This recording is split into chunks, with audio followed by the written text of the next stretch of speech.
सभी दोस्तों को राधे राधे। और आशा करती हूँ आप सब स्वस्थ होंगे और सबका स्वागत है मेरे चैनल संस्कृति की पहचान में। दोस्तों, आज की कहानी एक जाट लड़के की है जिसका नाम मल्लू होता है। उसके माता पिता का बचपन में ही देहांत हो गया था किसी बीमारी के चलते। और बीमारी इतनी भयंकर थी कि उनकी खेती बाड़ी भी सब उन्हीं के पीछे लग गई थी। उनका एक नौकर था जिसका नाम था हरिया। हरिया भी काफ़ी बुजुर्ग हो चुका था। जब मल्लू के माता पिता का देहांत हुआ तो मल्लू की उम्र उस समय 5 साल थी। हरिया ने ही उसको पाल पोस कर बड़ा किया और मल्लू भी हरिया में ही अपने माँ बाप की छवि देखता था। कमाई का कोई साधन नहीं था। मल्लू के माता पिता के पास 6-7 गाय भैंसें थी। अब हरिया उन्हीं को जंगल में चरा कर लाता और दूध निकाल कर मल्लू को पिलाता और खुद भी पीता। इसी तरह दूध पीकर मल्लू हट्टा कट्टा हष्ट पुष्ट जवान बन गया था। और इधर हरिया भी काफ़ी बुजुर्ग हो गया था। मल्लू अब 17-18 साल का बांका जवान हो गया था। पहलवान जैसा शरीर और लंबी ठाड़ी कद काठी का मल्लू बहुत ही आकर्षक लगता था। पर मल्लू ना तो पढ़ लिख पाया और ना ही कोई और काम करने लायक ही रहा, क्योंकि उसे तो भैंसों को चराना और उसका दूध पीना ही आता था। इसके अलावा मल्लू को और कोई काम नहीं आता था। एक दिन हरिया का भी देहांत हो जाता है। हरिया के जाने के बाद अब मल्लू बिल्कुल अकेला हो गया था। कुछ दिन उदास रहा, फिर उसने अपनी जिंदगी फिर से जीनी शुरू कर दी। सुबह को गाय भैंसों को चरा कर लाता और शाम को उनका दूध निकाल कर बड़े मजे से पीता। गाय भैंसों को बड़ा दुलार करता। अब उसको वही अपना परिवार जैसा लगने लगा था। एक दिन एक बुढ़िया माई वहां से भूखी प्यासी गुजर रही थी। मल्लू का घर देखकर वो मल्लू के घर पहुंची और बोली, बेटा मैं बहुत भूखी हूँ, मुझे कुछ खाने को दे दो। मल्लू के पास तो वही दूध था। उसने बुढ़िया को खीर बनाकर खिलाई। बुढ़िया माँ बहुत प्रसन्न हुई और उसने मल्लू से कहा, तू अकेला रहता है, तू अपनी शादी क्यों नहीं कर लेता? जवान लड़का हो गया है, अब तो तुझे शादी कर लेनी चाहिए। मल्लू को यह सुनकर बड़ी शर्म भी आई और अंदर ही अंदर बड़ा खुश भी हुआ, क्योंकि अब तक उसने ये सब चीज़ें सोची ही नहीं थी। अब उसे लगने लगा था कि हाँ, अब मेरी शादी हो जानी चाहिए। घर में एक औरत आ जाएगी तो हंसी खुशी का माहौल बना रहेगा और मन भी लगेगा। अब तो उसको शादी की धुन लग गई। बुढ़िया माई वहां से चली गई। बुढ़िया माई के जाने के बाद मल्लू का मन कुलांचे मारने लगा। अब तक तो उसने विवाह के बारे में कुछ सोचा ही नहीं था, पर बुढ़िया माई के कहने के बाद उसको इस बात का एहसास हुआ। अब तो मल्लू हर आने जाने वाले से, जो कि उसके घर के सामने से गुजरता, उसी से कहता कि मेरी शादी करवाओ, मेरी शादी करवाओ, कोई मेरा रिश्ता तय करवाओ। सब लोग उसका मजाक उड़ाते और बोलते, अरे जड़बुद्धि जाट, तुझसे कौन शादी करेगा अपनी बेटी की? कौन अपनी बेटी के भाग्य फोड़ेगा? कमाता धमाता कुछ नहीं है, पढ़ा लिखा भी नहीं है, बस भैंसों का दूध पीकर पहलवान जैसा शरीर कर लिया है। मल्लू को बड़ा गुस्सा आया और अब वो जो भी इस तरह की बातें करता उसको उठाता और पटक देता। जाने कितने लोगों की मल्लू ने इस तरह से पिटाई कर दी थी। अब तो उधर जाने से भी लोग डरने लग गए। मल्लू का खौफ फैल गया पूरे गांव में। सब लोग आपस में बातें करते थे कि भाई मल्लू के घर के सामने से ना गुजरना, नहीं वो शादी की रट लगाएगा। और उस जड़ बुद्धि पहलवान को अगर किसी ने ये बोल दिया कि तुझसे शादी कौन करेगा, तो वो उसकी हड्डी पसली तोड़ देता है। अब तो उधर से कोई न गुजरता। एक दिन ये बात एक पंडित के कान में भी पड़ी। पंडित ने लोगों से कहा, जड़ बुद्धि वो नहीं, मुझे तो तुम भी जड़ बुद्धि लगते हो। अरे ऐसे लोगों का तो फायदा उठाना चाहिए। आज देखना मैं कैसे उसका फायदा उठाता हूँ। आज मैं उसके घर दावत उड़ाकर आऊंगा। इतना कहकर पंडित ने गेरुआ वस्त्र पहने और माथे पर त्रिपुंड लगाकर पहुंच गया मल्लू के घर के सामने और जोर जोर से मल्लू को सुनाने के लिए जय श्री राम बोलने लगा। आवाज़ जैसे ही मल्लू के कानों में पड़ी, मल्लू पहलवान उठकर बाहर आया। ब्राह्मण को प्रणाम करके बोला, आप कहाँ से आए हैं और कहाँ जा रहे हैं? ब्राह्मण ने कहा, बच्चा हमारा तो यही काम है, किसी की शादी ब्याह नहीं होता तो उसकी शादी ब्याह करवाना, कुंडली बनाना और जन कल्याण करना, यही हमारा काम है। मल्लू पहलवान ने यह सुना तो उसकी बाँछें खिल गई। उसने ब्राह्मण देवता को अंदर बुलाया, जलपान कराया और लोटा भरकर दूध पीने के लिए दिया। जब ब्राह्मण देवता ने दूध पी लिया तो मल्लू पहलवान ने कहा, ब्राह्मण देवता, आप सबकी शादी कराते हैं, जन कल्याण करते हैं, आप मेरी शादी भी करवा दीजिए। बास पंडित तो यही चाहता था। पंडित ने कहा, ठीक है मल्लू, हम अपना पोती पत्रा देखते हैं।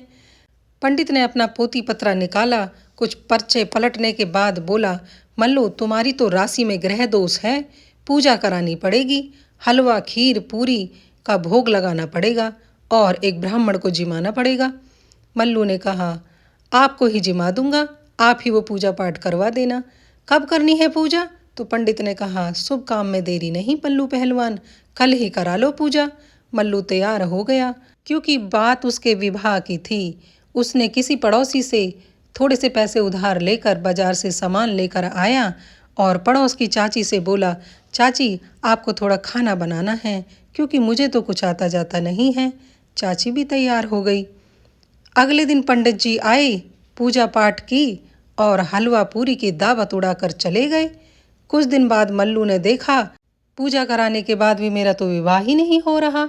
तो वो पूछते पूछते पंडित जी के घर पहुंच गया और पंडित जी से लगा कहने कि आपने पूजा कराई तब भी मेरा विवाह नहीं हुआ, क्यों? अब पंडित बोला, मल्लू मैंने अपना पोती पत्रा भी देख लिया है, पूजा भी करा दी है, अभी भी एक अड़चन है। मल्लू ने पूछा, क्या अड़चन है? तो उसने कहा, तुम्हारे पितरों को मनाना पड़ेगा और उसके लिए 1100 रुपये की दक्षिणा देनी पड़ेगी तुम्हें। मल्लू कर मरता क्या ना करता, उसने 1100 रुपये दिए और पंडित जी से कहा, जल्दी से ये पूजा करो और मेरा विवाह करवाओ। पंडित जी मन ही मन खुश होते हुए बोले, रे जड़ बुद्धि जाट, तुझसे कौन अपनी बेटी का विवाह करेगा? मल्लू उठते बैठते सोते जागते बस विवाह के ही सपने देखता रहता। एक दिन बुढ़िया माई उधर से फिर निकली और मल्लू के घर गई। मल्लू ने फिर उसका आदर सत्कार किया और बुढ़िया को सारी बातें बताई।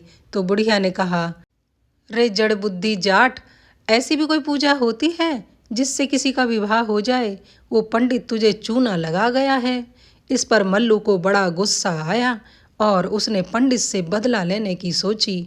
वो पहुंच गया गांव में और उसने पता लगाया कि पंडित कब कहाँ जाता है और उसे पता चला कि कल एक जजमान के घर उसकी दावत है।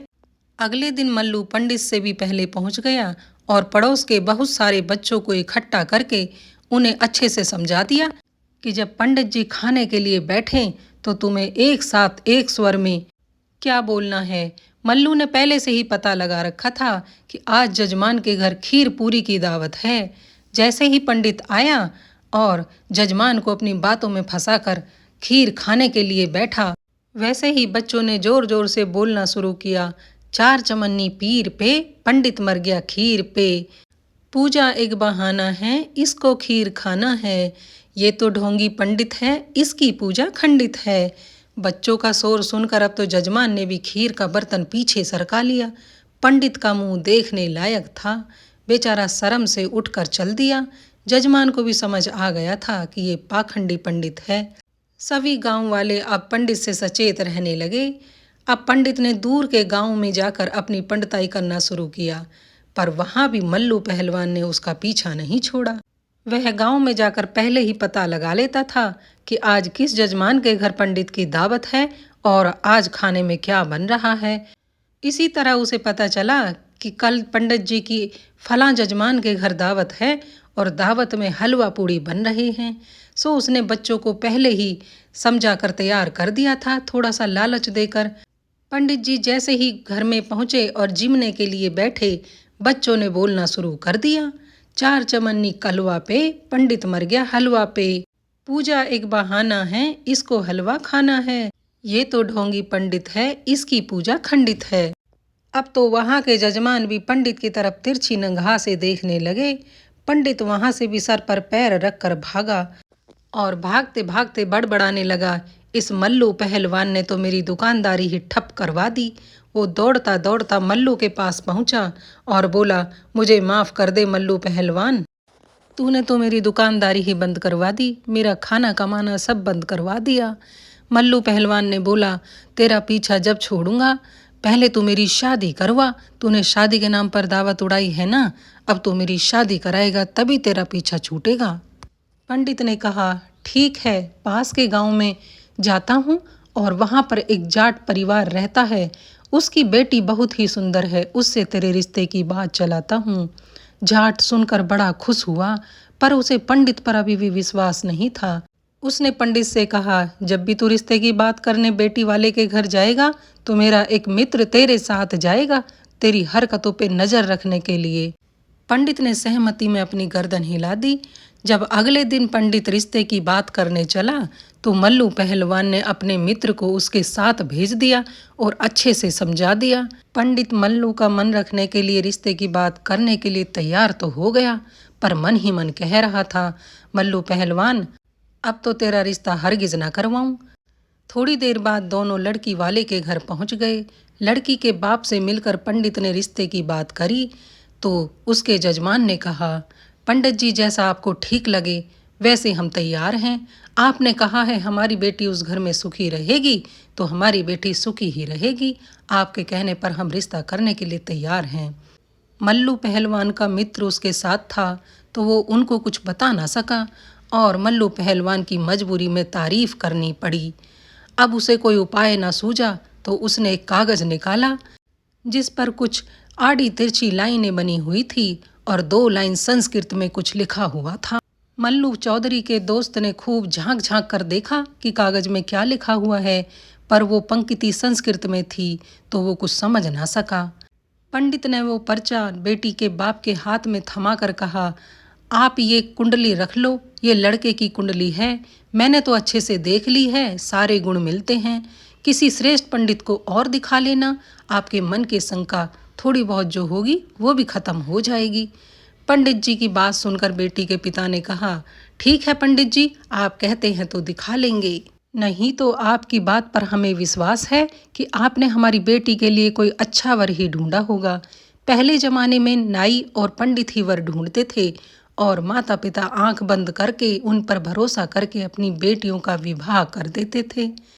कागज बेटी के बाप को देकर पंडित और मल्लू का दोस्त वहां से चले जाते हैं। मल्लू का दोस्त मल्लू के पास पहुंचा। मल्लू ने पूछा, पंडित ने कोई गड़बड़ तो नहीं की?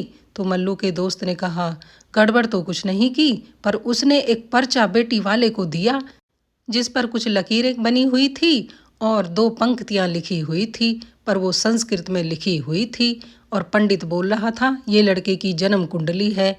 जन्म कुंडली? मल्लू ने कहा, पर मेरे पास तो मेरी कोई जन्म कुंडली नहीं है और ना ही मैंने उस पंडित को दी। जरूर दाल में कुछ काला है, इसका पता करना पड़ेगा।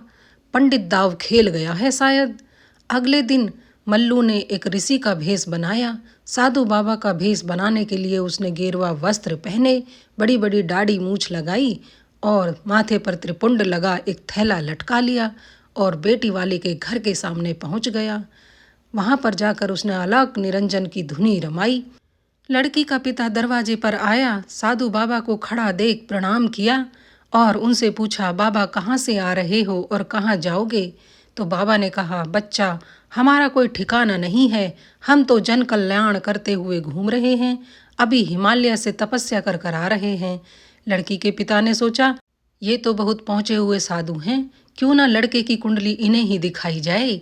उन्होंने ऋषि बाबा को प्रणाम करके अपने घर में बुलाया, जलपान कराकर लड़के की कुंडली उनको दिखाई जो पंडित ने उनको दी थी। साधु बने मल्लू पहलवान ने वो पर्चा देखा, आंख बंद करके उंगली पर गणना करने का बहाना करके बोले, जजमान, तुम्हारी बेटी इस घर में राज करेगी। लड़का हीरा है, हीरा, जिसने भी ढूंढा है महान पंडित होगा। लड़की का पिता तो जैसे फूले नहीं समा रहा था। लड़की भी कोने में खड़ी मुस्कुरा रही थी। मल्लू पहलवान ने मन ही मन सोचा, अगर इस कागज को इसने किसी और पंडित को दिखा दिया तो मेरा भांडा फोड़ हो जाएगा। उसने तरकीब सोची और लड़की के पिता से कहा, जजमान, इस कागज को अभी जला दो, क्योंकि दामाद की कुंडली को ज़्यादा दिन तक अपने घर में नहीं रखना चाहिए, अपशकुन होता है। लड़की के पिता ने जैसे ही ये सुना, चूल्हे में कागज को जला दिया और खूब दान दक्षिणा देकर साधु बाबा को विदा कर दिया। साधु बाबा बने मल्लू पहलवान अपने तबेले में पहुंचे और अपनी गाय भैंसों के साथ समय बिताने लगे। कुछ दिनों बाद मल्लू पहलवान और सतरूपा का विवाह हो गया। सतरूपा दुल्हन बनकर मल्लू के घर आ गई। बड़ी खुश थी मल्लू जैसा पति पाकर, पर 2-4 दिन उसके घर में रहने पर उसे उसकी असलियत समझ में आ गई कि ये तो निरा जड़ बुद्धि जाट है। ना इसे कमाने का ढंग है, ना खाने का ढंग है। भला दूध पीकर भी कोई जीवित रह सकता है? मल्लू पहलवान तो दूध पीकर मस्त रहता था, पर शत्रुपा को तो भोजन चाहिए था। उसने मल्लू से कहा तो उसने जवाब दिया कि जैसे मैं दूध पीता हूँ तुम भी दूध पियो और मस्त रहो। शत्रुपा ने अपना सर पीट लिया, पर अब पछताए क्या होता है, और कहे भी तो किससे कहे, अब यही उसका भाग्य है। रो धोकर उसने अपने मन को समझा लिया कि जैसा भी है ये मेरा पति है, अब मुझे इसी के साथ निर्वाह करना पड़ेगा। मैं धीरे धीरे इसको समझाऊंगी तो ना जाने इसकी कुछ समझ में आ जाए। वह मल्लू को एक दिन बोली, आप कुछ कमाते क्यों नहीं हो, कोई काम धंधा ही कर लो। तो मल्लू ने कहा, मैं क्या काम धंधा करूं, मुझे तो कुछ नहीं आता। शत्रुपा बोली, तो खेती बाड़ी तो कर सकते हो ना। मल्लू पहलवान बोला, मैंने तो जब से होश संभाला है मैं तो ये गाय भैंस ही देख रहा हूँ, हमारे पास कोई जमीन जायदाद नहीं है। शत्रुपा ने उसे समझाया, किसी जमींदार से जमीन ले लो, जमीन में हल चलाकर उगाई फसल से हम उसका धीरे धीरे कर उतार देंगे। मल्लू को यह बात जम गई। वह जमींदार के पास गया, जमींदार से बोला कि मुझे थोड़ी सी जमीन दे दो, मेरी शादी हुई है और मेरी बीवी दूध नहीं पीती। जमींदार भी मल्लू पहलवान को अच्छे से जानता था, अगर वह मना करता तो मल्लू पहलवान उसे उठाकर पटक देता। इसलिए उसने अपना पीछा छुड़ाने के लिए शमशान घाट के पास की जमीन उसको दे दी और कहा, मल्लू समय पर पैसा चुका देना। मल्लू चौधरी जमींदार का उपकार मानते हुए वहां से चल दिया और खुश होकर अपनी पत्नी से बोला, अरे भाग्यवान, सुनती हो, हमें खेत मिल गया है, चलो तुम्हें भी दिखा देता हूँ अपना खेत। वह अपनी पत्नी को लेकर खेत दिखाने के लिए खेत पर चल दिया। खेत पर जाकर देखा, पत्नी ने माथा पीट लिया और गुस्से में बोली, लोग तुम्हें जड़ बुद्धि सही कहते हैं, तुम सच में ही जड़ बुद्धि जाट हो। मल्लू को गुस्सा बहुत आया, पर उसने अपने आप को नियंत्रित रखा और पूछा, क्यों, क्या हुआ, क्या कमी है खेत में? खूब मेहनत करके हल चलाऊंगा और खूब अच्छी पैदावार लूंगा। यह सुनकर उसकी पत्नी ने डरते हुए कहा, अरे आपको ये समझ नहीं आ रहा है, एक तो ये शमशान घाट के पास खेत दिया है, दूसरा खेत के बीचों बीच पीपल का पेड़ है, ऐसी जगह पर भूत प्रेत रहते हैं और पीपल के पेड़ की छाया से पैदावार भी कम होगी। मल्लू ने उसको समझाया, बोला, नहीं, मैं मेहनत ज़्यादा करूँगा तो ज़्यादा पैदावार होगी, तुम परेशान ना हो और घर जाओ, मैं थोड़ी देर में घर आता हूँ। शत्रुपा वहाँ से चली गई। शत्रुपा के जाने के बाद मल्लू ने सोचा, शत्रुपा कह तो सही रही है, इस पीपल के खेत की वजह से मेरे खेत में पैदावार कम ही होगी। मल्लू हर जगह एक मोटा सा लोहे का डंडा अपने हाथ में लेकर चलता था। अभी भी वो डंडा उसके हाथ में था। उसने गुस्से से डंडा उठाया और पीपल के पेड़ पर दे दनादन बरसाना शुरू कर दिया। उस पेड़ पर 16 भूत रहते थे। डंडा पड़ने से 16 के 16 भूत उतरकर मल्लू के सामने प्रकट हो गए और गुस्से से फुंकारने लगे। बोले, कौन है तू, तेरी इतनी हिम्मत कि तूने इस पेड़ पर डंडे बरसाए? भूतों को देखकर मल्लू बिल्कुल ना डरा। ऐसा कोई हो ही नहीं सकता जो जाट को डरा दे। मल्लू तनिक भी विचलित ना हुआ और कड़क कर पूछा, कौन हो तुम लोग? तो भूतों ने कहा, हम इस पीपल के भूत हैं, 100 बरस से ज़्यादा समय से हम इस पर रह रहे हैं और तुम्हारी इतनी हिम्मत कि तुमने इस पेड़ पर डंडे बरसाए। तो मल्लू ने कहा, क्यों क्यों नहीं बरसाऊंगा, यह खेत के बीचों बीच जो आ रहा है। और तुम कौन होते हो? यह मेरे खेत के बीचों बीच है, मैं इस पर डंडे बरसाऊं या कुछ भी करूं? भूतों ने कहा, अब तू मरने के लिए तैयार हो जा। वो सारे भूत पहलवान से चिपट गए। पहलवान ने भी मजबूती से अपना डंडा पकड़ा और दे दनादन भूतों पर बरसाया। भूतों की हड्डियां तोड़कर रख दी, उठा उठा कर पटका भूतों को। अब भूत एक पंक्ति में खड़े होकर मल्लू पहलवान के सामने हाथ जोड़कर गिग्याने लगे। क्षमा कर दे पहलवान, हमसे भूल हो गई, हमें तुम्हारी ताकत का अंदाजा नहीं था। उनमें से एक भूत बोला, पहलवान, इस खेत में खेती ना करना, ये पीपल का पेड़ यहाँ से ना हटाना, यहाँ हमारा बसेरा है, हम बर्बाद हो जाएंगे और बेघर हो जाएंगे। तुम्हें क्या चाहिए हमें बताओ, हम तुम्हें ला कर देंगे। मल्लू ने कहा, ठीक है, मैं यहाँ हल नहीं चलाऊंगा, पर तुम्हें मेरा खर्चा उठाना पड़ेगा। राशन पानी कपड़े जेवर पैसे तुम सब मुझे ला कर दोगे। भूतों ने हाथ जोड़कर उसकी बात को स्वीकार कर लिया। अगले दिन भूत थैले ले लेकर उसके घर को राशन से भरने लगे। कपड़े, पैसे, गहने सब कुछ लाकर दिया। अब तो यह भूतों का हर महीने का नियम बन गया था। हर महीने का राशन लाते लाते भूतों की हालत खराब हो गई। इधर मल्लू ने जमींदार का पैसा भी चुकता कर दिया था और अपने लिए एक पक्का मकान सुख सुविधाओं सहित बनवा लिया था। खुशहाली से दिन बीत रहे थे।